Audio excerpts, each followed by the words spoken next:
you laughing at, Andrew? What's wrong? What are you... Oh dear. I was going to do a bit of back and forth. I was going to ask how you're doing and all that. No. If you want to laugh at the audience, because that's what he's doing right now. That's what he's doing. This is the intro now. That's not what I'm doing. Before we hit record, right? Andrew was going, oh, they're so stupid. What a bunch of wallies. And he's tickled himself. And now it's time to go to the headlines. We're running out of time. No, Andrew, calm down. That's unbelievable. Let's take a look at the headlines, and I'm sorry about him.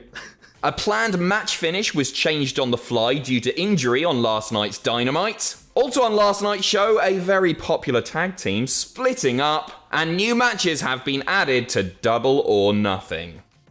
Right, you composed yourself? Yeah. Yeah? You sure? Yeah. You sure? Yeah. Right, first of all, we are starting with one of the big matches last night. It was that AEW title match qualifier, Orange Cassidy taking on Pac. It didn't quite all go to plan, did it, Andrew? It didn't, no. It looked pretty bad. Orange Cassidy took a bad-looking Liger bomb from Pac, and I've written out what happened. Let me fill you in.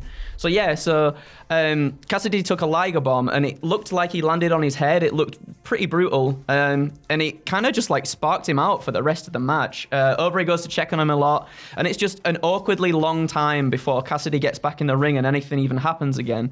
And even then, when he does get back in the ring, there's not much going on, like some submission holds and stuff. It all feels a bit weird, like something doesn't feel right. And then Don Callis comes out and he's like, we need a winner, Pac. We need a winner. Who's going to challenge Omega for the belt? And as Don Callis is sort of distracting both Pac and Aubrey, in comes Omega with the belt. Boosh! Straight round back at Ed. But Pac goes down, Cassidy is still down, Aubrey counts a 10, and it's a double knockout. And that is how we come to the end of the match. But that's not what was meant to happen. This was all changed on the fly. An audible was called. However, the result is what was meant to happen. It was always, according to Dave Meltzer at least, the original plan for it to be a three-way match, a triple threat. At the pay-per-view, Omega versus Pac versus Orange Cassidy. How's OC doing, Andrew? He is doing all right. So Fightful Select reports that Cassidy is fortunately okay after the spot. Cassidy and Pac, they will both now go on and face Kenny Omega in a triple threat match at Double or Nothing. Ooh. That's great, isn't it? It's going to be a really, really good match. I think it's a fairly predictable win for Kenny, but the talent that's in that match is going to make it very enjoyable indeed. That wasn't the only thing happening on last night's Dynamite. In fact, it was a packed episode as we approached the pay-per-view. A major title change taking place. We all thought it was going to happen. It happened. I think it's the right call. Miro is your new TNT champion, defeating Darby Allin in an absolutely stonking match. Loved it. When Darby went for the dive to the outside and he like bounced off of Miro, it was absolutely crazy. The great thing about Darby is that he's like, they must be buzzing when they get to wrestle Darby because he's the perfect opponent, because even though he's gone over a lot and he held on to the title for a long time, everyone he's competed against has looked amazing because he bumps like a maniac. And he's just so relentlessly entertaining to watch. And you know what? This is great for Miro as well, who had a really stunted start in AEW. The Kip Sabian thing just didn't work out. So let's just forget that ever happened. This is where it starts for Miro. This is possibly what should have really happened on night one, right? He should have come in and just dominated and taken a title. Completely agree. It's just been such a strange start for Miro, and one that I think has kind of just like stunted him and just made him not seem like the big deal it was when he did go from WWE to AEW. Like, this is going to be phenomenal for him. I think he's going to go on just a dominant run with the belt, and it's just going to elevate him up into the AEW world title picture, I think. That's the thing, isn't it, as well? He came from WWE, where he dealt with a lot of bad creative, and I think immediately he was putting some pretty crap creative once again. It was like there was so much to capitalize on there, but it looks like they're doing that now. He looks amazing with the belt. He's just you know what? This is the Miro that we want to see. He's a brute. He's a brute again. And so yeah, fair play to him. And again, Darby, what a performance! What a champion! One of my favorite. Although AEW's not been going for that long, Darby's TNT title run is one of my favorites in the company's brief history. Bad news now. We all knew it was coming. It's a tag team split. SCU, after losing last night's match against the Young Bucks, are no more. That's sad because the boys are blooming fantastic together. They are fantastic. I'll tell you what. Let me tell you what happened. You sit down. You get your brew, Adam. You have a nice little swig of that brew. I'll tell you what happened. So the match end comes with Daniels taking out Nick Jackson on the apron, and the Good Brothers as well, who have come in to sort of like cause distraction against SCU. They've come to help the boys out, and as that's happening, Matt then he cracks Frankie Kazarian with a super kick to the outside, so Frankie's out, he's done with, and then he turns around and he's got like an air can. He's got like this air canister. He bonks it on Daniel's head, and Daniels goes down. Daniels is already busted open as well, by the way. I think he took a bump on the turnbuckle post thing outside, and he was just caked in blood. It looked really bad. A lot of blood lately on Dynamite. Yeah, a lot. And it looks like he's going to go down. He doesn't. He kicks out. Oh, what's going on here? You think good things are going to happen, and then guess what? No. He gets a double V trigger. Done. 1, 2, 3. SCU. Cry.